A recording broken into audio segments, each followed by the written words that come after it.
pour aider cette chaîne, partagez, likez, commentez, et puis peut-être, aidez-nous sur Tipeee. Oui, bonjour à tous.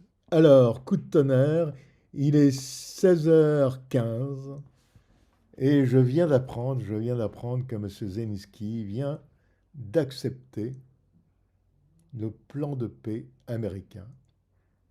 Alors, on ne sait pas exactement si c'est le plan de paix qui a déjà été... Enfin, si, on sait que ce plan de paix a été revisité, mais on ne sait pas exactement ce qu'il a accepté et ce qu'il n'a pas encore accepté. Mais c'est quand même un pas en plus vers la paix. Mais de toute façon, Zelensky ne pouvait pas ne pas accepter ce plan de paix. Car après-demain, il aurait été complètement coupé des aides américaines, des aides satellites, etc., etc. Donc voilà, nous sommes donc le 25 novembre. C'est peut-être une date dans ces centaines et des centaines de revues de presse que nous avons fait. Une date clé dans la paix, dans ce qui nous paraît le plus important, la paix en Ukraine. Et puis, ce qui nous paraîtra évidemment plus important également, la paix au Moyen-Orient, la paix en Afrique. Bien, eh bien écoutez, j'espère que pour l'Ukraine, ça va être bon. Maintenant, il faut que les Russes puissent accepter ce nouveau plan. Là, je ne sais pas ce qu'il en est. We have some breaking news coming in. Moments ago, we are learning into CNN from a U.S. official that Ukraine has agreed to a peace proposal with Russia, saying only, quote, minor details are outstanding. Now, this as Ukraine's President Zelensky, though, says that more work needs to be done. Adding to the nuance here, in a post on X, Ukraine's National Security Secretary writes that the delegations had, quote, reached a common understanding on the core terms of the agreement discussed in Geneva. Overnight, a new wave of deadly strikes exchanged between Russia and Ukraine. At least 7 people were killed in Ukraine, 3 in Russia. So the war grinds on regardless. Шановні українці, українки, сьогодні наша делегація повернулася з Женеви після переговорів з американською стороною та європейськими партнерами. І тепер перелік необхідних кроків для закінчення війни може стати працездатним. Станом на зараз, після Женеви, пунктів менше, вже не 28, і багато правильного враховано в цій рамці. Ще є зараз над чим попрацювати всім разом. Дуже непросто. Щоб зробити фінальний документ, і треба зробити все достойно. І ми цінуємо, що більшість світу готова нам допомагати. І американська сторона налаштована конструктивно. Фактично увесь день вчора були зустрічі. Це була непроста, надзвичайно детальна робота. Сьогодні ж увесь день координація з нашими партнерами в Європі. Говорив сьогодні вже з президентами Фінляндії та Литви, з президентом Євроради, також з прем'єр-міністрами Норвегії та Іспанії. Я дякую всім за чітку та щиру підтримку, за всю інформацію, яка нам допомагає. Україна не одна, і це важливо. Команда наша доповідала сьогодні вже по новому драфту кроків, і це дійсно правильний підхід. Чутливі речі, сенситивні речі я обговорю з президентом Трампом. Україна ніколи не буде перепоною для миру. Це наш принцип, спільний принцип. І мільйони українців розраховують і заслуговують на достойний мир.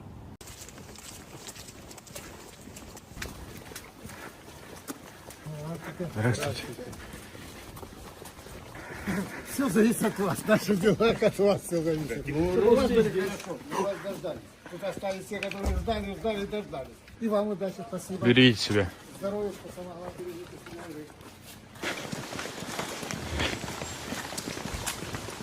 Причем тут ребенок похоронен тоже. Ну, маленький, конечно, ребенок, я думаю.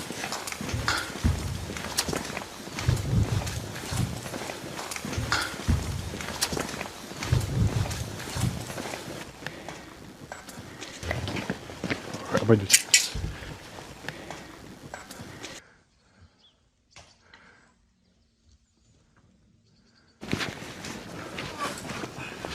Здравствуйте. Мы хотим выехать в Россию. У вас родственники в Украине? Нет, у нас родственники в России. И уже большая часть. Да. Voilà, voilà, mes chers abonnés, eh bien, c'est tout ce qu'on peut dire actuellement. Ah, les valeurs en bourse vont chuter encore. Je crois, les valeurs en tout cas, les valeurs de l'armement en Europe, ça va plonger. Si ça continue comme ça, tant mieux, tant mieux. Allez, bonne soirée. Alors, il n'est que 16h21. Mais bon, et c'est la revue de presse numéro 536. Au revoir. Quelles sont les lignes rouges dans ce plan aujourd'hui ? De toute façon, la seule ligne rouge que vous avez depuis 3 ans et demi, il ne faut jamais l'oublier, elle s'appelle la Russie. Parce que ceux qui ont déclenché la guerre, ce sont les Russes.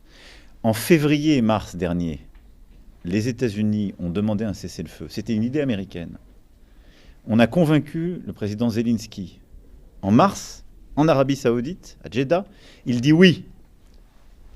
Le président Poutine dit non. Et derrière, il n'y a pas de cessez-le-feu. À l'été, même chose, au début de l'été. Ensuite, à Anchorage, en Alaska, quand le président Trump y va, il revient sans réponse du président Poutine. Il n'y a qu'une personne qui ne veut pas la paix, c'est la Russie. Donc il ne faut pas qu'on crée non plus trop de tumulte. Là, nous négocions entre nous-mêmes. C'est le titre d'une enquête extrêmement bien fouillée du New York Times aujourd'hui, où l'on nous dit que depuis 9 ans, la CIA a un peu plus qu'un pied en Ukraine. Merci de nous avoir rejoint, Laura Pouget. Concrètement, comment ce maillage s'est-il structuré, Laura ? Eh bien, Anne, l'enquête du journal américain commence par une description, celle d'une base militaire ukrainienne nichée dans une forêt, abandonnée et détruite. En apparence, car, je cite, un passage discret descend vers un bunker souterrain où des équipes de soldats ukrainiens traquent les satellites espions et écoutent les conversations entre commandants russes. Un centre de l'armée ukrainienne, me direz-vous. Mais pas seulement. La base est presque entièrement financée et en partie équipée par la CIA, écrit le New York Times, évoquant un secret. Et selon le journal américain, elle est loin d'être la seule. 12 bases CIA sont positionnées en Ukraine, le long de la frontière russe. 12 bases auxquelles il faut ajouter 2 autres bases d'interception des communications russes, elles aussi financées par la CIA. Un partenariat, d'après l'enquête, dans la mesure où les services rendus se font dans les 2 sens. La CIA fournit aujourd'hui à l'Ukraine des renseignements sur les frappes de missiles ciblés, sur les mouvements de troupes russes, et elle aide au soutien et à la formation des espions ukrainiens.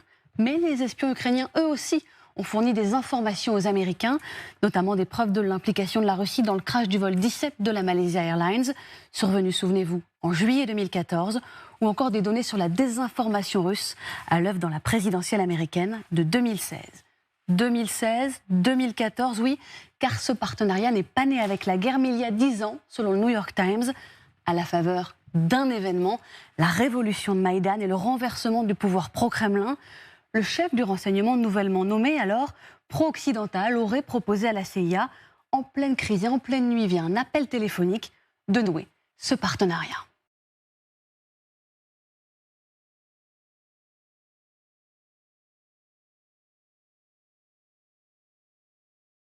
Тому що у нас робота буде, у них немає. У нас пенсії будуть, у них немає. У нас піклування під дітей, під людей, під пенсіонерів, під дітей буде, у них немає. У нас діти підуть до школи і до дитячих садків, у них вони будуть сидіти в підвалах, бо вони нічого не вміють робити. І так, і саме так ми виграємо цю війну. Ce qu'on est en train de vivre, c'est un point de bascule. Oui, vous avez raison. Les choses s'accélèrent. Il y a eu la réunion de Genève dimanche dernier, où on a vu les Ukrainiens et les Américains échanger, vous savez, autour de ce plan Trump de 28 points. Entre-temps, ce plan a été modifié, amendé, corrigé, notamment parce que les Européens ont essayé de faire passer des messages. Et les négociations secrètes, jusqu'ici, se sont poursuivies hier et aujourd'hui à Abu Dhabi, aux Émirats Arabes Unis, avec, c'est très important, 3 parties, les Américains, les Ukrainiens et les Russes, qui étaient aussi à Abu Dhabi. On ne sait pas s'il y a eu des réunions tripartite ou s'il y avait plusieurs réunions organisées de chaque côté avec les Américains qui faisaient la navette. Et l'information que nous avons à 15h29, elle émane de plusieurs chaînes de télévision américaines, notamment ABC News et Fox News, qui affirment que à Abu Dhabi, les Américains et les Ukrainiens sont tombés d'accord sur ce plan de paix. Il a été corrigé, il a été amendé, certains points ont été enlevés, notamment sans doute le point sur les concessions territoriales, la question des garanties de sécurité. Et là, il y a un accord entre les deux parties, les Ukrainiens et les Américains. C'est un pas, vous avez raison, extrêmement important. Maintenant, évidemment, pour faire la paix, il va falloir, à un moment donné, présenter ce plan aux Russes et voir ce qu'ils en pensent pour, à minima, obtenir un cessez-le-feu. On n'en est pas là pour l'instant. Mais d'après les médias américains, encore une fois, au moins 2 chaînes de télé, Fox News et ABC News, Washington et Kiev sont d'accord sur le projet. Et évidemment, c'est un pas très important. Il se trouve, et c'est ça qui est à la fois effrayant, passionnant et vraiment un vrai défi, il se trouve que toutes les certitudes qui ont été les nôtres sont en train de s'effondrer. Elles sont en train de s'effondrer. Nos 30 ans de domination occidentale du monde, les États-Unis rentrent chez eux, les autres puissances sont montées, et au centre, vous avez la question des Européens. Et les Européens, ils viennent de vivre la plus longue période de paix, de prospérité, de liberté depuis la chute de l'Empire romain, et donc ils ne veulent pas sortir de ce paradis. Et donc, ils ne veulent pas plonger dans l'eau glacée la géopolitique, et donc, évidemment, ils préfèrent faire du Walt Disney plutôt que de revenir à Bismarck, plutôt que de revenir à cette géopolitique froide des rapports de force. Géopolitique que j'aime pas particulièrement, mais qui, hélas, s'impose à nous et s'imposera à nous de plus en plus. What I've seen over the last 10 months, that the President Trump and his team, so the Rubio and of course Hexat and Witkoff, they are all really working extremely hard to get this war solved. And it is good that there is a plan on the table, which was discussed, as you know, yesterday in Geneva. And it was a very successful meeting between Ukraine and the US side, and they will take it forward. Vous pouvez dire, au nom de la morale, il faut que l'agresseur soit puni, il faut que l'Ukraine l'emporte, il faut même que la Russie reconstruise ce qu'elle a détruit.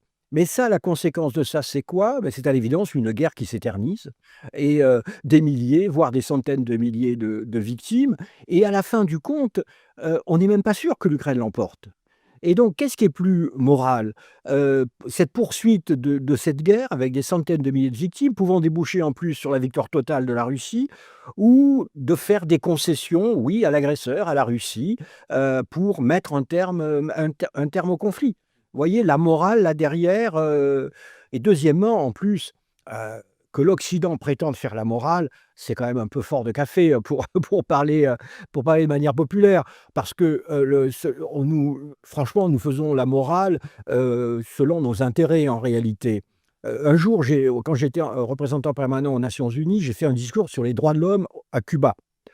Et parce que j'avais l'instruction de le faire. Et à la sortie du discours, à la fin du discours, le Cubain que je connaissais bien, qui parlait parfaitement le français, qui connaissait Victor Hugo par cœur, c'était assez étonnant, est venu me voir en me disant « Gérard, formidable ton discours, et tu m'invites quand tu fais le même sur l'Arabie Saoudite ». Et évidemment, je n'allais pas faire le même sur l'Arabie Saoudite. Et donc, notre côté, nous portons les valeurs de l'Occident. Honnêtement, ça ne prend pas dans les 3/4 du monde. J'ai entendu une analyse un peu simpliste de la situation. Je voudrais vous rappeler l'histoire qui n'est pas très lointaine. Alors, d'abord, agresseur-agressé. Vous savez que tout a commencé le 2014 avec le coup d'État à Kiev, qui était organisé par les États-Unis. On le connaît déjà, ils ont reconnu. Alors, après ce coup d'État, il y a eu une, attaque des forces qui sont venues au pouvoir contre les Russes et les russophones, qui ont interdit de parler leur langue maternelle. Alors, après, il y a eu tout de suite 2 référendums, en Crimée, mais aussi au Donbass, avec les mêmes résultats. Pour la Crimée, Poutine a dit « Très bien, je vous ai entendu, je vous prends ».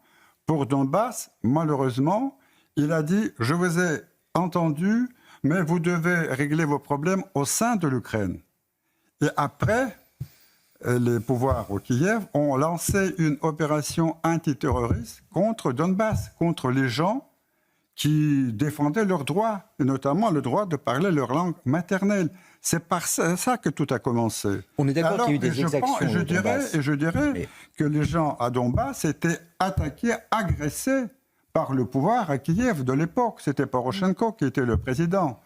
Ça a duré, bon après il y a eu des accords de Minsk, mais quand même, ça a duré 8 ans. 8 ans, les gens à Donbass ont été bombardés par les troupes ukrainiennes. Il y a eu plus de 14 000 morts quand même. Et finalement, Poutine a dit, bon, il y a seul moyen de venir en aide à nos concitoyens, c'est de lancer cette opération militaire. C'est comme ça que les choses... The idea that the United States of America is not engaging with both sides equally in this war to bring it to an end is a complete and total fallacy. And I saw a lot of misinformation and rumors and allegations against people in this building, such as Secretary Rubio and Special Envoy Wynkoff and the President himself, that they are favoring one side over the other. That could not be further from the truth. I have watched as the President and his team have worked around the clock overnight with both sides on endless phone calls, endless meetings to try to bring this war to a close. And any suggestion otherwise is a complete misunderstanding of the facts. It's coming from people who have no idea what they're talking about, or people who are pushing their own agenda, or maybe people who don't want to see this war come to an end. I don't know, maybe they're profiting off of it. La nuit, la Russie dit avoir intercepté 249 drones ukrainiens. De son côté, des infrastructures énergétiques en Ukraine, notamment à Kiev, ont été bombardées par la Russie. Une alerte aérienne a été déclenchée tôt ce matin alors que plusieurs explosions ont retenti. De nouveaux affrontements qui interviennent après le rejet par la Russie de la contre-proposition européenne au plan de paix de Donald Trump. Point complet sur la situation avec Camila Campuzano. Explosion dans cette centrale électrique. Kiev est bombardé, y compris ses habitations. Cette nuit, l'alerte aérienne a été déclenchée dans tout le pays. Une attaque massive combinée de l'ennemi contre les infrastructures énergétiques est en cours. Les infrastructures énergétiques, des cibles habituelles de Moscou au début de l'hiver. La capitale ukrainienne se retrouve partiellement plongée dans le noir jusque dans le métro.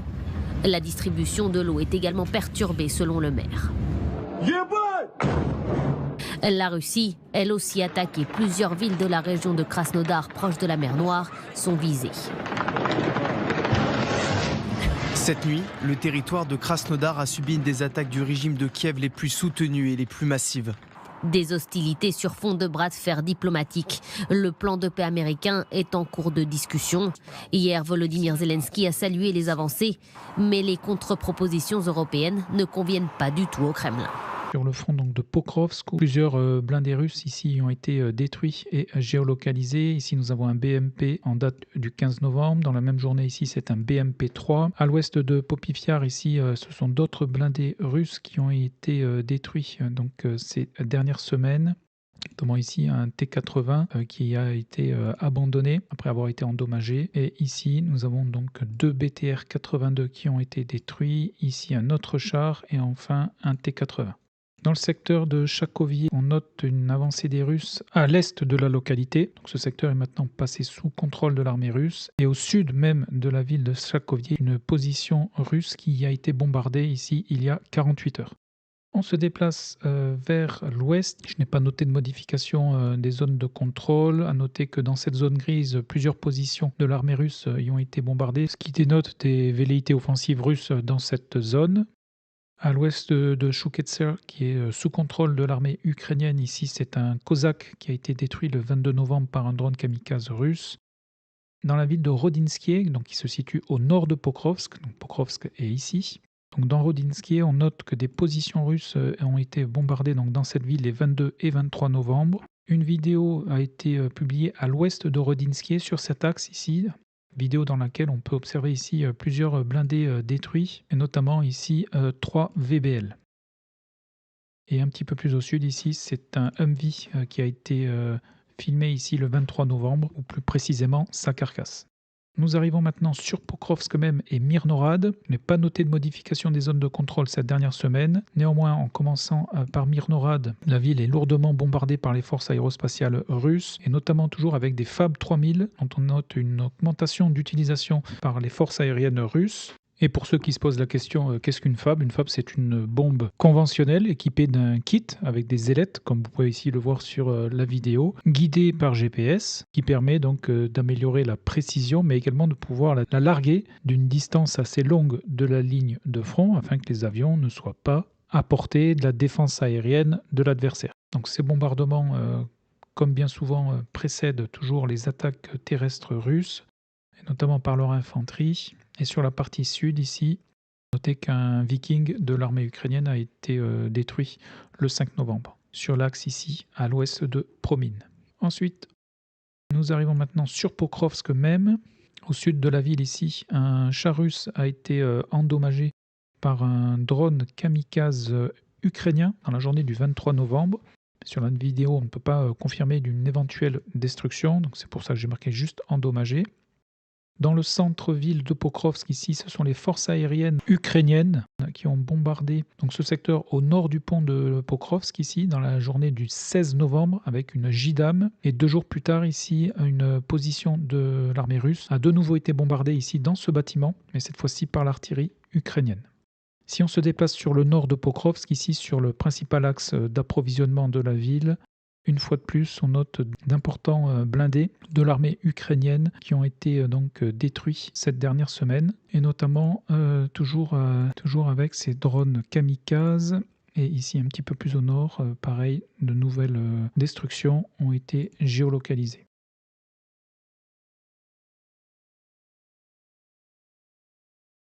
Sur la partie nord-ouest de Pokrovsk, on note une avancée de l'infanterie russe qui a été bombardée ici notamment les 18 et 19 novembre.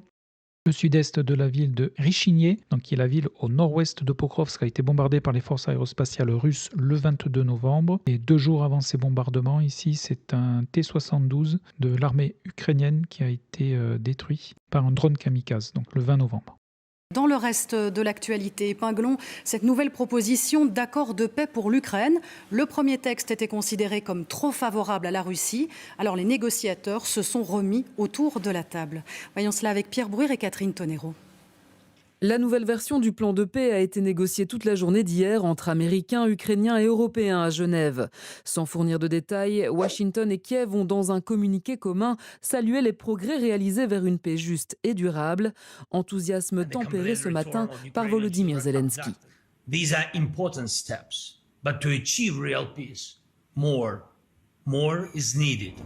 Dévoilée vendredi dernier, la première ébauche du plan américain de paix prévoyait que l'Ukraine cède des territoires, limite la taille de son armée ou encore renonce à l'OTAN. Des points remis en cause dans la version modifiée du projet appuyé par les Européens qui refusent une paix sous forme de capitulation. Ukraine's territory and sovereignty must be respected. Only Ukraine, as a sovereign country, can make decisions regarding its armed forces. The choice of their destiny is in their own hands. De son côté, le Kremlin dit n'avoir pas été officiellement informé des discussions de Genève et fait savoir que les contre-propositions européennes ne lui conviennent pas.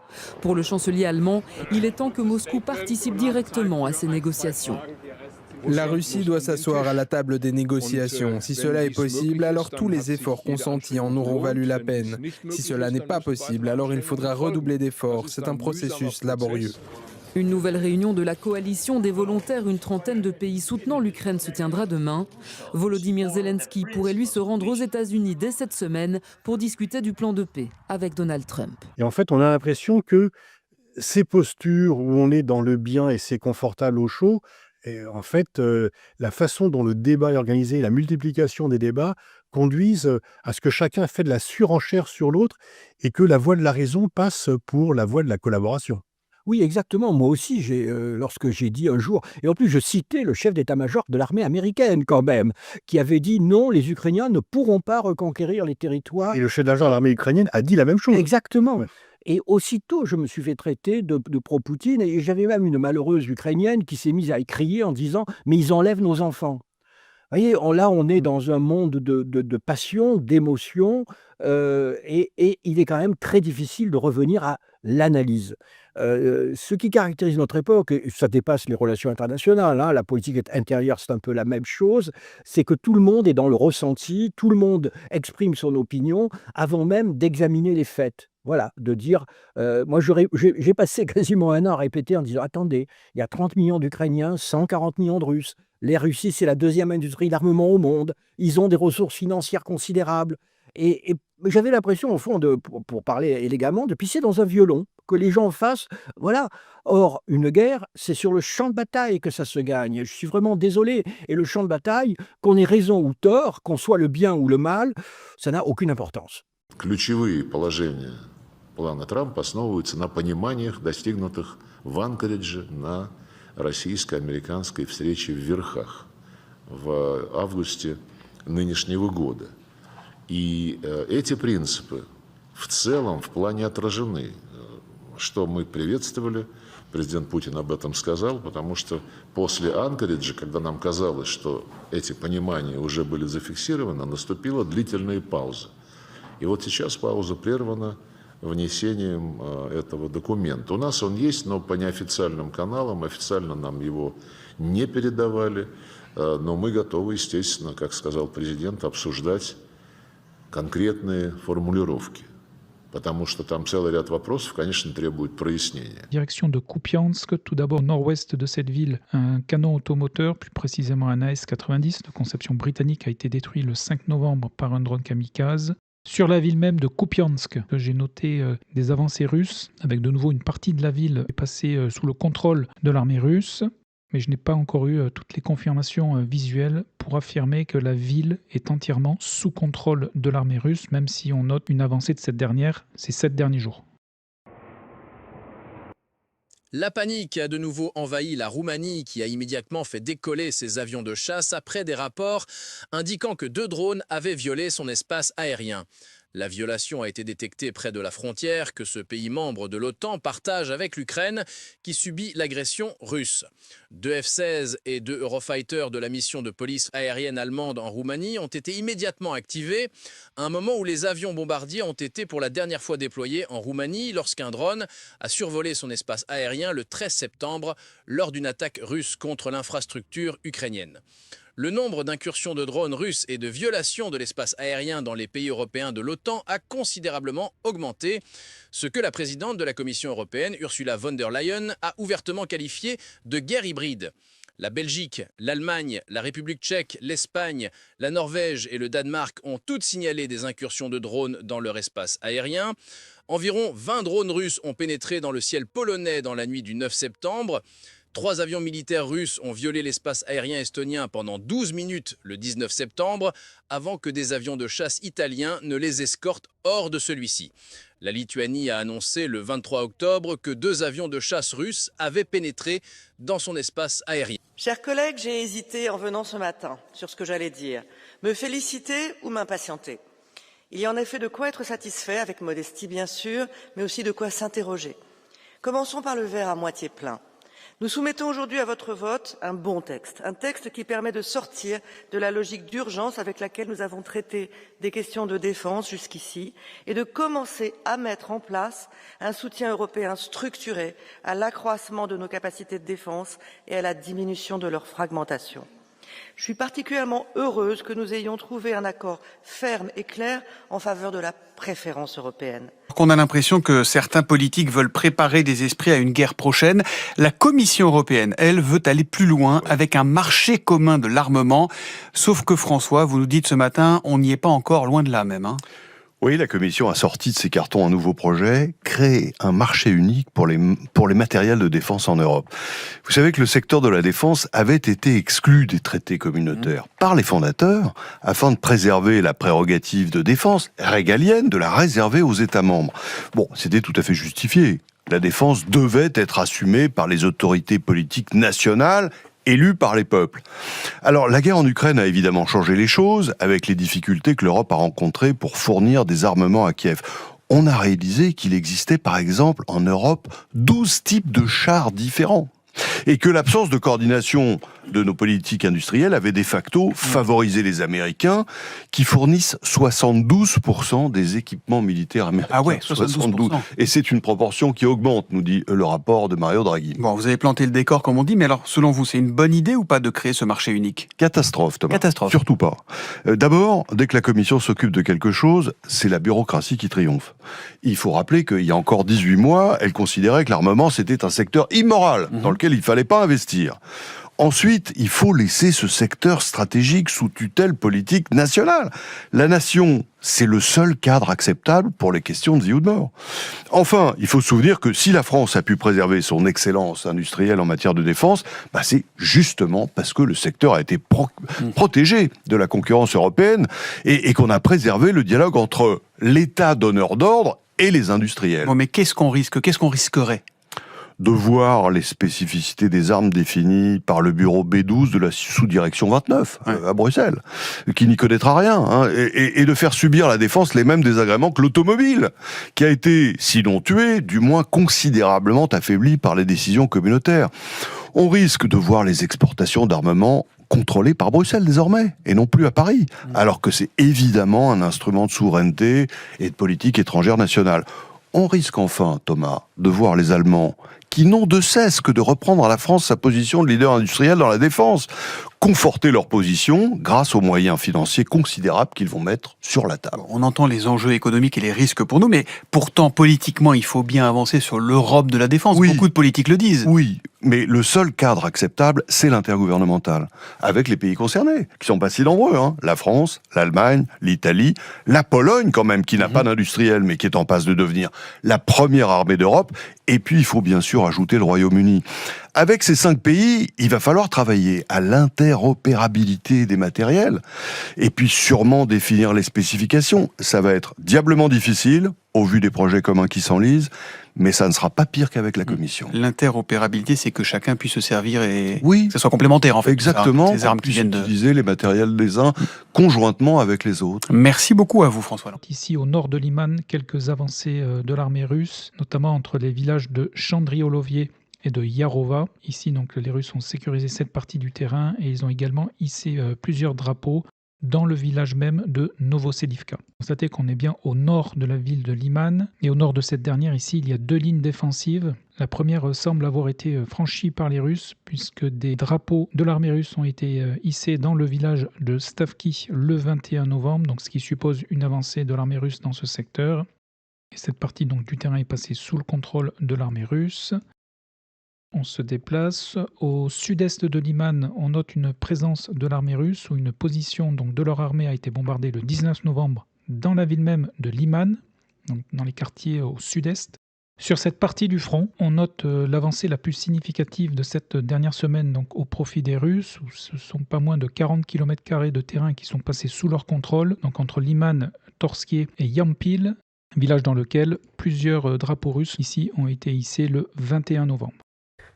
Ça fait 2 mois, si pas des années, qu'Emmanuel Macron accuse la Russie. En fait, vous savez, la Russie nie toujours sa participation et dans ces attaques hybrides, comme on dit. Et, en fait, c'est toujours sans preuve. La même chose pour les drones. Les drones, comme ils sont identifiés comme les Russes, mais en fait, sans aucune preuve.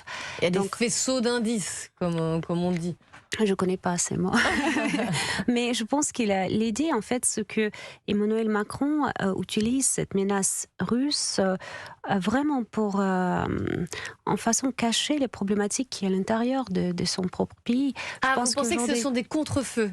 Je pense que c'est toujours... sans parler de l'Ukraine, je pense que c'est utile pour Emmanuel Macron de faire passer les messages que la vraie menace, c'est l'extérieur et ce ne sont pas les problèmes qui sont en face des Français aujourd'hui à l'intérieur. Donc la Russie n'est pas une menace pour la France?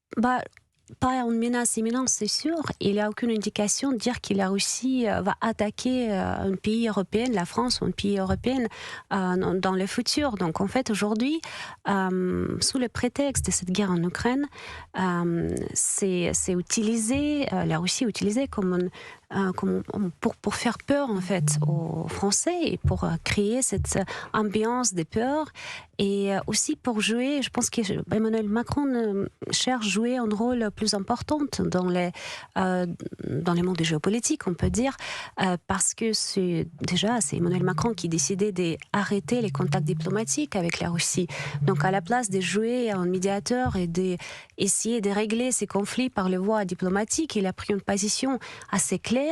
Il a dit à plusieurs reprises, il a cherché une défaite stratégique de la Russie. Aujourd'hui, la réalité est différente. C'est les Américains et Donald Trump qui cherchent à imposer un pays pour une guerre qui n'est plus intéressante du tout pour les États-Unis, sauf qu'ils vendent les armements toujours, mais en général, c'est pas leur guerre. Donald Trump a dit ça depuis le début qu'il était élu.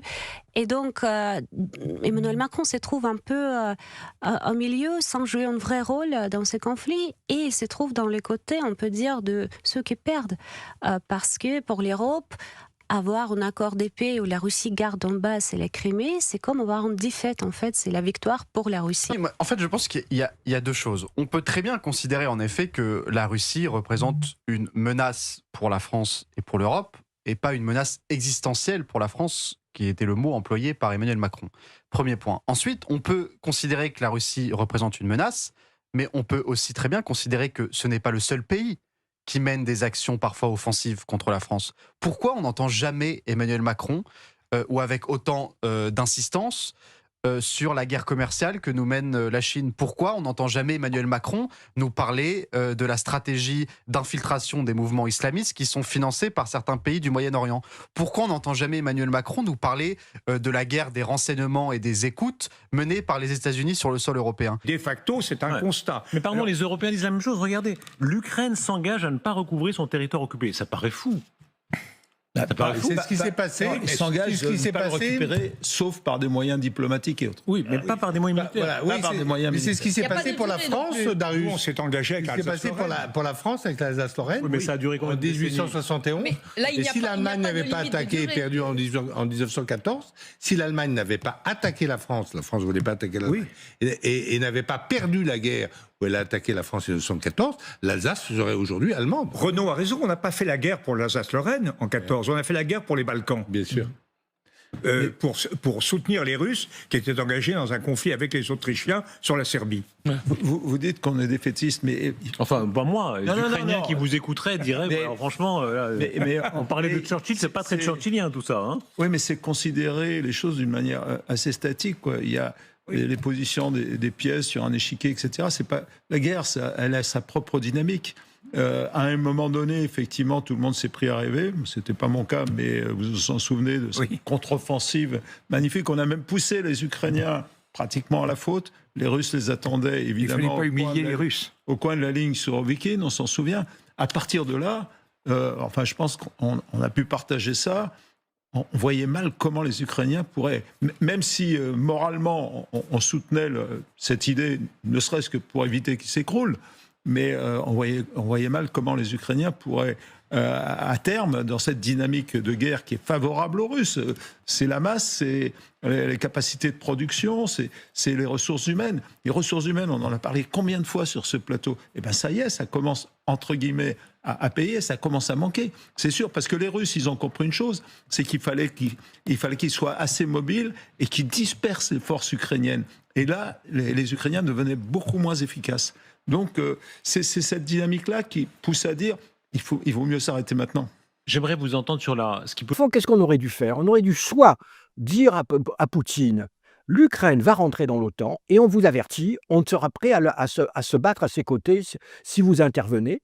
Soit on aurait dû dire à la Russie, nous pouvons vous assurer que l'Ukraine n'entrera pas dans l'OTAN, que nous n'essayons pas de faire rentrer l'Ukraine dans notre zone d'influence, dans notre sphère d'influence, mais nous attendons que vous en fassiez de même.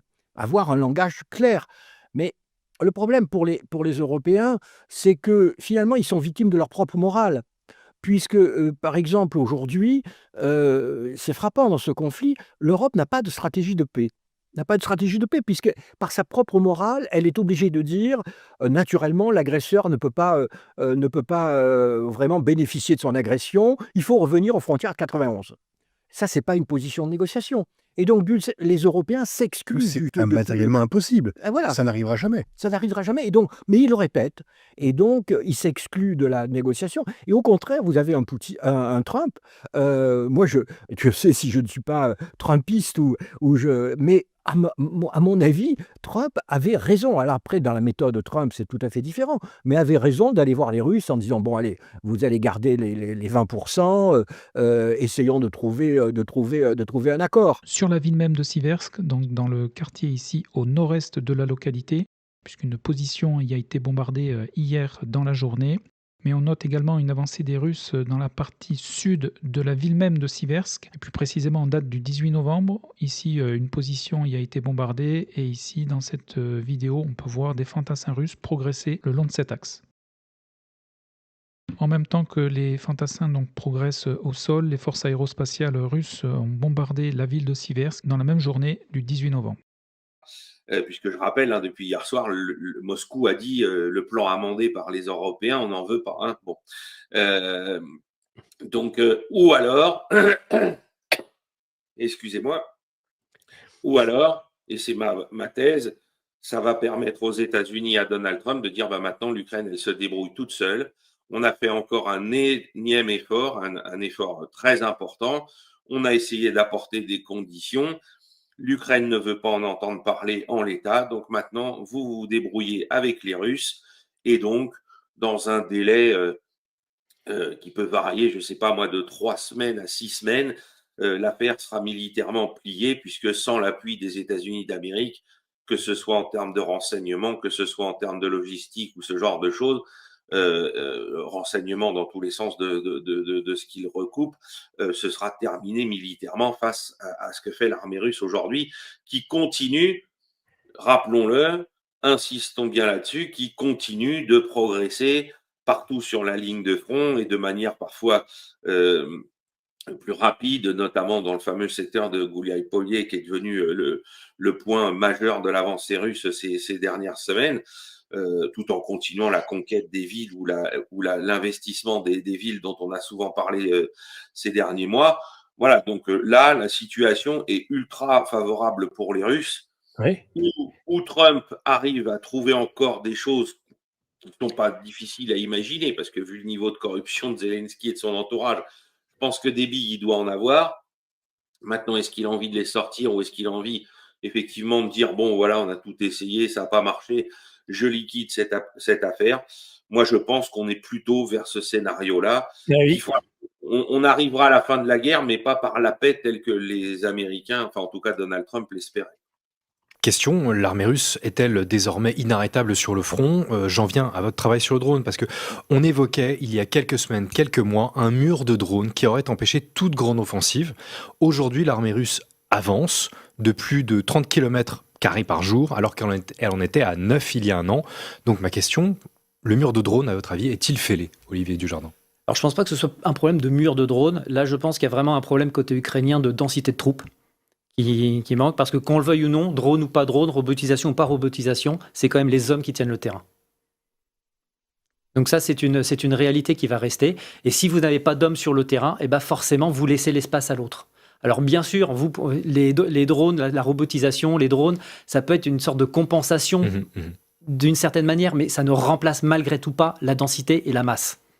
Donc de toute façon, si les Ukrainiens se trouvent dans certains endroits en déficit chronique de personnel par rapport aux forces russes, de toute façon, ils sont en position de faiblesse, drone ou pas drone, surtout qu'en face, la densité de drone est aussi très importante. President Zelensky served out his offer to purchase more Patriot missile batteries. Oh, I don't know. He's always looking to purchase missiles. You know, he's against. Listen, when you start a war, you got to know that you can win the war, right? You don't start a war against somebody that's 20 times your size, and then hope that people give you some missiles. Les fantassins russes ont fait irruption dans le village de Zatishia, où plusieurs drapeaux ont été hissés par ces fantassins dans ce même village. Et pour rappel, c'est le dernier village avant d'atteindre la ville de Oulialpol, ville qui a été notamment bombardée par les forces aérospatiales russes dans la journée du 21 novembre. Donc je dézoome pour bien vous montrer. Donc Oulialpol, c'est la première ville du front de Zaporizhia et la fin du front de Dnipro. Et en parlant donc du front de Zaporizhia,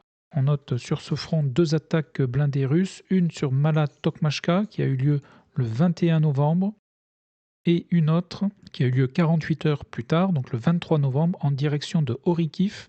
Et cette attaque russe a atteint le village de Novodanilivka, attaque qui à chaque fois a impliqué une dizaine de blindés, ce qui a permis ici aux Russes de sécuriser la partie nord du village de Robotinier. Sur Mala-Tokmachka, on note également des positions ukrainiennes qui ont été bombardées ici le 18 novembre, ce qui sous-entend donc la présence de l'armée ukrainienne sur la partie est de ce village. Et ces 2 attaques ici ont étendu les zones grises au détriment de la zone précédemment contrôlée par l'armée ukrainienne. Alors, si Trump veut couper les ponts sans se poser de questions, il peut aussi, pour convaincre son électorat et ses soutiens, utiliser le moyen précédent pour convaincre Zelensky. C'est-à-dire, il peut dire, mais regardez, ces gens-là sont corrompus, ok, ça n'a pas de prise sur eux, mais du coup, ça justifie qu'on coupe tout. Hein, ça peut aussi servir à ça, le fait de révéler de nouvelles affaires. Et je le répète, je pense que les Américains en ont des musettes entières à balancer sur la table. Puisque, je le rappelle, c'est l'administration précédente qui en est responsable à 90% de toutes ces affaires de corruption. En résumé, l'avancée la plus significative de cette dernière semaine est à mettre au profit des Russes, et plus précisément sur la partie sud du front de Louhansk, et plus précisément sur les villes de Liman, Yampil et Siversk. On note également des avancées significatives sur le front de Dnipro, et sur le front de Zaporizhia, les Russes ont lancé donc 2 attaques mécanisées à 48 heures d'intervalle sur les villes de Mala-Tokmachka et Orikiv. Alors, depuis février 2022, on a beaucoup évoqué, en Occident bien sûr, des livraisons d'armes à Kiev qui auraient pu changer la donne. Alors, il y a eu tour à tour les chars d'assaut, les avions de chasse, les missiles longue portée. Aucun, visiblement, n'y est parvenu, bien sûr. Depuis 3 ans, nous sommes abreuvés par des images d'attaques de drones, souvent, bien sûr, d'une très grande violence. Si j'ai bien compris votre essai, Olivier Dujardin, c'est cette arme qui a été le véritable game changer dans ce conflit. Alors oui, parce que c'était plus qu'un game changer, je dirais que c'était vraiment une vraie surprise tactique, parce que ça a vraiment modifié en profondeur les tactiques de combat.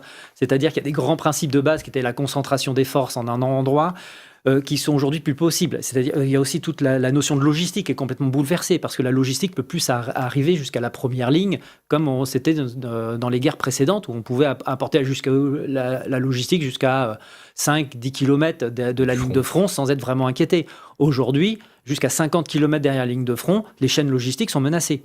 Et ça, c'est un vrai changement. Donc, en fait, ça oblige à plein d'adaptations. Et ce côté russe ou ukrainien, on observe les mêmes choses. C'est-à-dire que le recours aux gros camions ou aux gros véhicules, en fait, est progressivement abandonné pour des plateformes beaucoup plus nombreuses, mais beaucoup plus légères, plus agiles, plus rapides. Donc, c'est vraiment une transformation en profondeur, autant sur la manière de diriger les combats que de la manière de l'alimenter au niveau de la logistique, au niveau du renseignement. Ça change énormément de choses. Donc c'est ça qui est qui a été quelque part une vraie surprise, et c'est là-dessus auquel les armées doivent aujourd'hui travailler et s'adapter. Malaise autour de quoi? Une rencontre de l'ambassadeur américain en Israël? Alors, je te raconte l'histoire parce qu'on aurait pu, évidemment, ce matin, on s'intéresse beaucoup à la politique américaine, on aurait pu donc parler de ce que la manœuvre pour traîner en cours les adversaires politiques du président, que sont James Comey, l'ancien patron du FBI, et Laetitia James, la procureure générale à New York. Ces manœuvres, pour l'instant, sont repoussées puisque ça ne pourra pas avoir lieu en raison de vices de forme. On a nommé, mais de la mauvaise manière, le procureur qui devait instruire l'affaire. On y reviendra parce que, sincèrement, Mario, il y a de la place. Je pense que cette actualité va être rebondissante. Je te propose de rentrer dans un petit trou de souris, une actualité dont on n'a pas beaucoup parlé, mais qui, quant à moi, est révélatrice de quelque chose et d'un malaise en particulier au sein de la base MAGA. Hier, je te parlais de Marjorie Taylor Greene. Il y a la question d'Israël aussi, dans la perspective de Let's Make America First, qui soulève de nombreuses questions. Et ce que je retiens aujourd'hui, c'est une affaire qui fait du bruit depuis quelques jours. C'est l'ambassadeur américain à Jérusalem qui reçoit un personnage, disons-le, pour le moins controversé aux États-Unis. Est-ce que tu avais déjà entendu parler de Jonathan Pollard? Il faut être assez vieux pour Alors, Jonathan Pollard travaillait pour le renseignement de la marine américaine, très bien informé, au cœur, disons, d'une circulation d'informations importantes. Il est arrêté par les autorités américaines en 85 ou 86 pour avoir espionné et avoir mis la main sur de très importantes informations qui compromettaient en fait l'ensemble des opérations militaires un peu partout dans le monde. C'est la vocation d'ailleurs de la marine américaine, elle est présente un peu partout. Et on découvre qu'il était au service des Israéliens, un pays ami, un allié. Des alliés, des amis qui s'espionnent, on sait que ça existe. Israël avait embauché un Américain pour espionner les États-Unis. Et c'est à l'époque une véritable grosse affaire. Le secrétaire de la Défense, Caspar Weinberger, disait c'est l'équivalent d'un garde-meuble de documents qu'il a remis aux Israéliens. Et je dis ça parce que ça donne une idée peut-être du volume à une époque où il n'y avait pas de clé USB pour transporter des documents ou les envoyer, mais donc une quantité folle de documents. Il est condamné à la prison à vie. C'est la première fois dans l'histoire de la justice américaine qu'un espion qui est reconnu coupable d'avoir fait son travail d'espion pour un pays allié est condamné à la prison à vie. Et pendant une trentaine d'années, les Israéliens vont tout faire pour qu'il soit libéré, vont offrir toutes sortes d'échanges. Dans le folklore, ça relève un peu de la rumeur peut-être, mais dans le folklore de cette histoire, on dira entre autres qu'il y a eu des pressions qui avaient été faites à l'époque sur Bill Clinton avec la possibilité de révéler des informations compromettantes, des conversations en particulier, en échange de quoi, si elles n'étaient pas diffusées, ces informations, on aurait demandé aux Américains de libérer Jonathan Pollard. Il n'a jamais été libéré. C'est des pressions qui se sont faites jusqu'à l'administration de M. Obama. Et finalement, c'est une libération sur parole qui aura lieu en 2015 avec interdiction de quitter le territoire. Donc, c'était pour les Américains quelqu'un pour lequel il n'y avait aucune marge, aucune forme de pardon possible, sinon qu'il allait purger sa peine jusqu'au maximum, libéré en 2015, donc une trentaine d'années en prison, avec interdiction, je le disais, de quitter le territoire pour au moins 5 ans. Puis à la seconde où il a le droit de quitter le territoire, à la fin de 2019, le département de la justice n'a plus d'objection et il se dirige vers Israël immédiatement, où il vit depuis. Il faut voir qu'entre-temps, il avait été fait citoyen d'Israël. C'est un personnage conséquent qui condamne régulièrement les comportements de l'administration de M. Trump, entre autres récemment, pour avoir accepté de vendre des F-35 à ce qui pourrait être l'ennemi d'Israël, l'Arabie saoudite, et qui sera probablement candidat aux prochaines élections à la Knesset pour devenir un député. Donc, personnage qui, aux États-Unis, est considéré comme un traître, aujourd'hui citoyen israélien, et on apprend en juillet dernier que l'ambassadeur, M. Huckabee, qui est très, très, très, très fermement allié d'Israël, l'a reçu. C'est pas secret, alors disons-le, il ne s'est pas caché, c'était officiellement inscrit dans le livre des rendez-vous à l'ambassade. Mais ça n'a pas circulé. On n'a certainement pas fait d'effort pour faire de la publicité. Est-ce qu'on connaît le sujet de la rencontre? Alors, on dit à titre privé. Le sujet officiel ou à titre privé? Okay. Non, c'est ça, à titre privé. Alors, on pourrait dire, le gars, il a purgé sa peine. Vrai, un ambassadeur a le droit de le rencontrer. Mais dans le contexte où, au sein de la base de M. Trump, il y a de plus en plus de gens qui questionnent cet alignement des États-Unis et de l'appareil de sécurité des États-Unis sur Israël, sur les besoins d'Israël, de découvrir que l'ambassadeur, M. Huckabee, qui est, disons-le aussi dans la famille Baga, un allié indéfectible du président Trump depuis très longtemps, de découvrir qu'il a eu un rendez-vous avec quelqu'un qui est considéré comme un traître, ça ajoute une petite lézarde. Alors, il y en aura pour dire, effectivement, il a purgé sa peine, ou au contraire, pourquoi s'en soucier? Parce qu'après tout, Israël, c'est un pays allié, un pays ami, mais qui pour autant a espionné. D'ailleurs, dans le processus pour obtenir sa libération pendant de nombreuses années, les Israéliens ont éventuellement reconnu qu'il avait espionné très officiellement pour eux. Ils n'ont pas nié, pensant que ça pourrait peut-être accélérer le processus de libération. Mais aujourd'hui, l'affaire, on le sent, parce que ça a commencé à circuler jeudi dernier. Je pense que c'est le New York Times qui a mis la main là-dessus.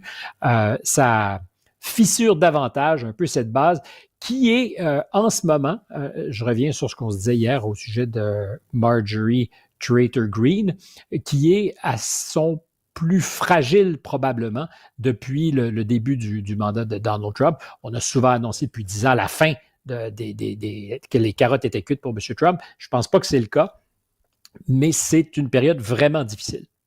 Le déploiement par le Japon d'armes offensives sur ces îles du Sud-Ouest, près de la région chinoise de Taïwan, est une tentative délibérée de créer des tensions régionales et de provoquer une confrontation militaire. À la lumière des propos erronés tenus par la première ministre japonaise Sanae Takeshi au sujet de Taïwan, cette initiative est extrêmement dangereuse et doit être accueillie avec une grande vigilance par les pays voisins et la communauté internationale. La Chine ne permettra jamais aux forces d'extrême droite japonaises de renverser le cours de l'histoire, ne permettra jamais à des forces extérieures d'interférer dans la région chinoise de Taïwan et ne permettra jamais au militarisme japonais de refaire surface.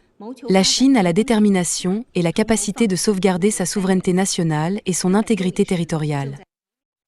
Réunis à Luanda, les dirigeants européens et africains ont un objectif commun, approfondir leurs relations commerciales, une nécessité dans un contexte international tendu pour Ursula von der Leyen. Dans cette économie de plus en plus conflictuelle, l'Afrique et l'Europe ont plus que jamais besoin l'une de l'autre.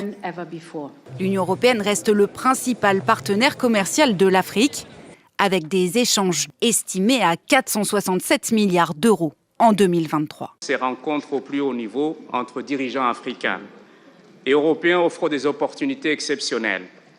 L'occasion de réfléchir à la destinée commune, aux intérêts partagés et à un avenir tracé ensemble. Un avenir commun où les métaux critiques auront une large place. Cobalt, cuivre, lithium, graphite et autres terres rares. L'Afrique possède près de 30% des réserves mondiales de minéraux critiques, des ressources essentielles à la transition énergétique, encore largement inexploitées. Une aubaine pour l'Union européenne qui veut réduire sa dépendance quasi totale vis-à-vis de la Chine. Pékin a depuis longtemps compris le potentiel de l'Afrique et dispose déjà de ses propres mines sur le continent, des ressources ensuite traitées sur son territoire, comme 90% des minerais rares de la planète. Et c'est sur ce point-là, précisément, que les Européens voudraient changer la donne. La demande pour ces minéraux essentiels devrait tripler d'ici 2030. Cela doit être l'occasion de remettre en question les anciens modèles d'exploitation des ressources et de les remplacer par des processus de transformation et de production à forte valeur ajoutée dans les pays d'origine. Européens et Chinois ne sont pas les seuls à avoir des vues sur l'Afrique. Washington place également ses pions, comme la Russie, mais aussi la Turquie. Aujourd'hui, une commission d'enquête sur la neutralité, le fonctionnement et le financement de l'audiovisuel public débute à l'Assemblée nationale. Cette commission, selon vous, est-elle la bienvenue, Eugénie ? Enfin, le débat sur la neutralité du service public qui restait confiné jusque-là, jusqu'aux médias privés et aux réseaux sociaux, est pour la première fois traité politiquement par la représentation nationale. Alors cette commission a été lancée suite aux révélations, vous savez, de l'incorrect sur le duo Legrand-Cohen il y a quelques mois. Voilà qui est salutaire. Surtout que les principaux acteurs de la télé et de la radio publique demeurent hermétiques à toute critique et sourds à toute remise en cause. En témoigne cette séquence du week-end dernier dans l'émission de Léa Salamé sur France 2. On a vu Christine Ockrent, la reine du PAF, qui était déjà à l'antenne quand j'étais bébé, qui tient encore une émission hebdomadaire sur France Culture, accuser le groupe Bolloré de pratiquer, je cite, la négation même de nos métiers de journalistes. Quant à Laurence Bloch, l'ex-patronne de France Inter, elle rappelait, elle, que le service public était là, je cite, pour prendre soin des gens. La morgue se conjuguait à l'aveuglement dans un bloc de déni corporatiste qui assimilait toute critique à une forme de trumpisme, à une lubie d'extrême droite, à une fake news populiste. Ces gens se font les garants de l'état de droit, mais ils ont oublié l'article 15 de la Déclaration des droits de l'homme et du citoyen. Je cite « La société a droit de demander compte à tout agent public de son administration. » C'est précisément le but de cette commission. Mais alors justement, quels sont, selon vous, Eugénie, les enjeux principaux d'une telle commission sur l'audiovisuel public ?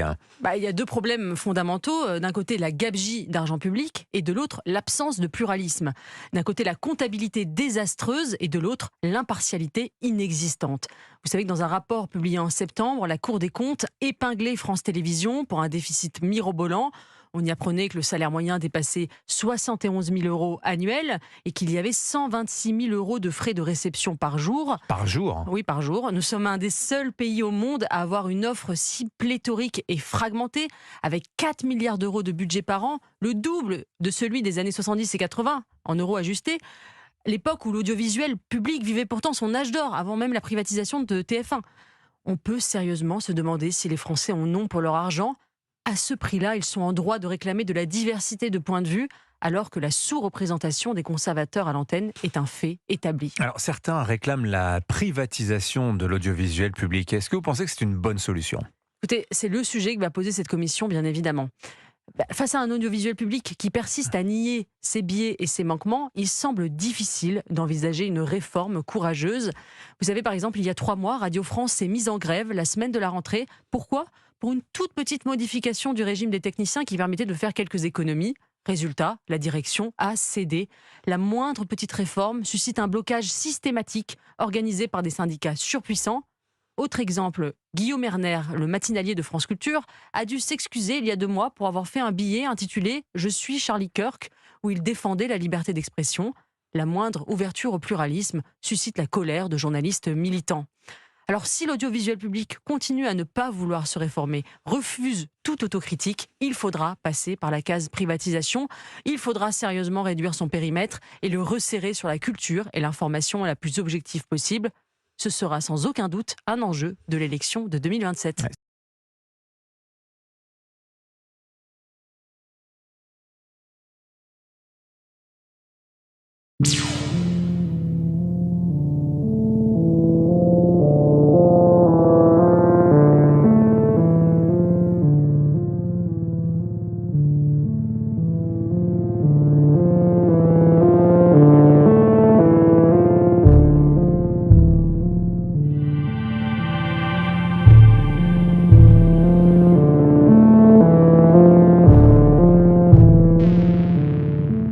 Alors, pour aider cette chaîne, partagez, likez, commentez, et puis peut-être, aidez-nous sur Tipeee.